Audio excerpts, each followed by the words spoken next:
All right, welcome to The Explainer. Today, we're diving into the philosophy from Clarey's book, Reconnaissance Man. And let me tell you, it proposes a really radical alternative to the way most of us think about success and happiness. So the author kicks things off with this incredibly powerful personal regret. He points to one single decision he made as a teenager that he believes started a domino effect, leading to decades of unhappiness, a ton of wasted time, and a career that just wasn't a good fit. His whole point is that, from a pretty young age, society basically hands us a script for life. It's this sort of conventional wisdom that most people just follow, often without ever really stopping to ask, hey, is this actually the right path for me? So in this explainer, here's what we're going to cover. We'll look at the problem with this standard life script, then we'll get into his proposed solution, the actual method for putting it all into practice, and finally, what he sees as the ultimate payoff for forging your own path. Okay, let's get into it.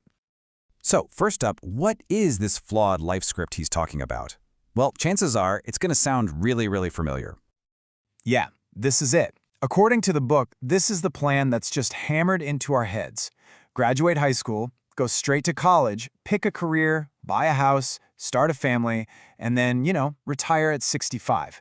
But the author says this whole thing is fundamentally broken, and that the entire house of cards is built on one disastrous piece of advice. He argues that forcing a 17-year-old, someone with practically zero real-world experience, to pick a major that's supposed to become their lifelong career, well, it's just a recipe for disaster.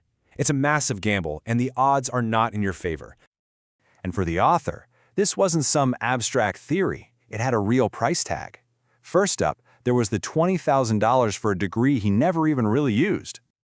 Then you add in the 4 years of his youth, time spent studying for completely the wrong career. And all of that led to this, 18 years in a job that he says brought him mostly misery.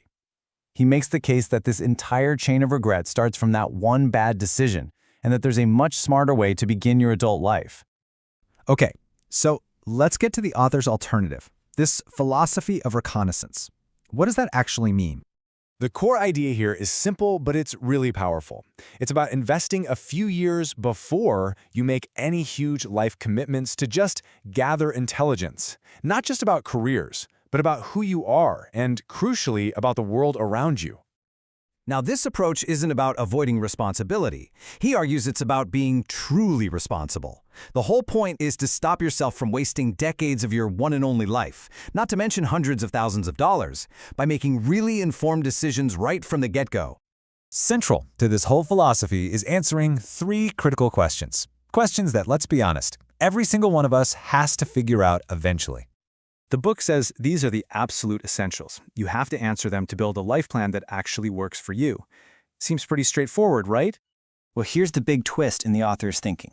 He claims that almost all of us are taught to answer these questions in the exact wrong order. And that mistake is a huge reason why so many people end up unhappy. So the book's radical claim is that you have to flip it completely on its head. You answer them in reverse. Why? Because your environment, where you choose to live, that determines the people you're going to meet and the opportunities you're going to have. Those opportunities then define what you can do. And what you do, along with who you do it with, well, that ultimately forges who you become. Okay, so if where is the first and most important question, how do you practically go about answering it? The book actually outlines a super clear 3-stage process. And what's so powerful about this is that it gives structure to what's usually a pretty vague idea. It's not about just finding yourself by wandering around aimlessly. No, this is a methodical process of elimination and investigation. It turns a feeling into an actual, actionable plan. Finally, the author really drives his point home by contrasting the outcomes of these 2 totally different ways of living, framing it as a choice between 2 potential futures. And as the book argues, the choice is pretty stark. The conventional path, he says, often leads to financial stress, living somewhere out of convenience, and a lifetime of wondering, what if? The reconnaissance path, on the other hand, is designed from the ground up to lead to a life of intention, freedom, and real, deep-seated happiness. So the core takeaway is really this. A small, upfront investment of your time and exploration can save you from a lifetime of regret. It's about playing the long game for your own happiness instead of taking a shortcut that could lead you down the wrong road for the next 40 years. So that's the breakdown of the core ideas in Reconnaissance Man. The author really challenges us to just abandon the script we've all been given and instead embark on our own mission of discovery.